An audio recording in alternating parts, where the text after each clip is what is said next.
चलिए सबसे पहले शुरुआत कर लेते हैं एशियाई बाजारों से और शुरुआत इस वक्त अच्छी दिखाई दे रही है। गिफ्ट निफ्टी ऊपर है, करीब 78 अंकों की तेजी है वहां पर। तो अच्छी मजबूती यहाँ है, लेकिन अन्य एशियाई बाजारों को देखेंगे तो वहां से काफी मिले जुले संकेत इस वक्त देखने को मिल रहे हैं।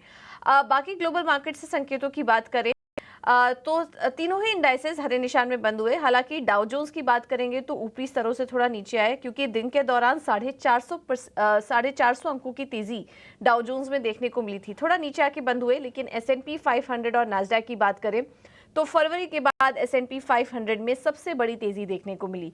नास्डैक में भी करीब 400-450 अंकों की तेजी और S&P 500 करीब 1.5% ऊपर जाकर बंद हुआ।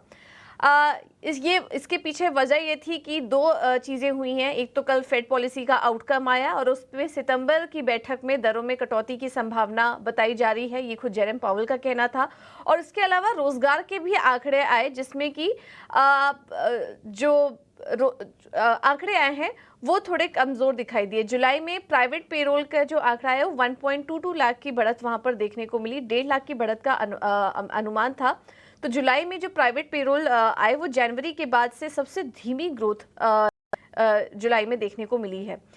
इसके चलते हमने देखा कि अमेरिकी बाजारों में तेजी देखने को मिली, क्योंकि इन दो आंकड़ों ये कुछ बयान जो निकल कर आए फेड की बैठक में और जिस तरीके से लेबर मार्केट की तरफ से डेटा आ रहे हैं उसको देखते हुए सितंबर में कटौती की संभावना काफी तेज हो चुकी है। स्टॉक स्पेसिफिक एक्शन भी भरपूर था, क्योंकि बॉन्ड यील्ड्स में नरमी आई, 4.1% के नीचे आ चुके हैं। उससे टेक शेयरों को एक सपोर्ट मिला। एनवीडिया के शेयर में करीब 12% की तेजी, अनुमान से अच्छे नतीजों के बाद मेटा में 7% की तेजी देखने को मिली। आज वहां यूएस में बेरोजगारी दावे और मैन्युफैक्चरिंग के भी आंकड़े आएंगे, उस पर भी हमारी नजर होगी। और इसके अलावा एप्पल और अमेजॉन के नतीजे भी आएंगे, वहां पर भी फोकस रहेगा।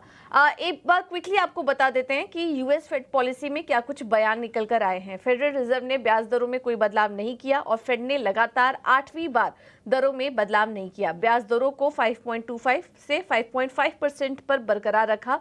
लेकिन चेयरमैन का बयान जो था वो उनका ये कहना था कि सितंबर की जो बैठक होगी इसमें दरों में कटौती देखने को मिल सकती है।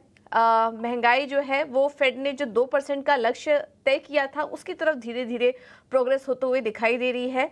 अगर महंगाई में नरमी बनी रही तो सितंबर में कटौती होने की संभावना भी वो बता रहे हैं। लेबर मार्केट में भी उनका कहना है कि धीरे धीरे नरमी देखने को मिल रही है। वहीं दूसरी तिमाही के महंगाई के आंकड़ों से भरोसा भी बढ़ा है और उनका कहना है कि जो भी फैसला वो लेंगे वो चुनावी नतीजों की वजह से नहीं होगा। ये सवाल उनसे पूछा गया, उस पर उन्होंने ये जवाब दिया। लेकिन अगर इसी तरीके के हालात बने रहे, महंगाई में कमी आई और बॉन्ड मार्केट में ऐसी ही नरमी बनी रही तो फिर सितंबर में पूरी संभावना है कटौती की। इसी की वजह से हमने देखा कि ब्याज दरों में कटौती की उम्मीद से सोने में तेजी आई। सोना अब $2500 के पास पहुंच चुका है।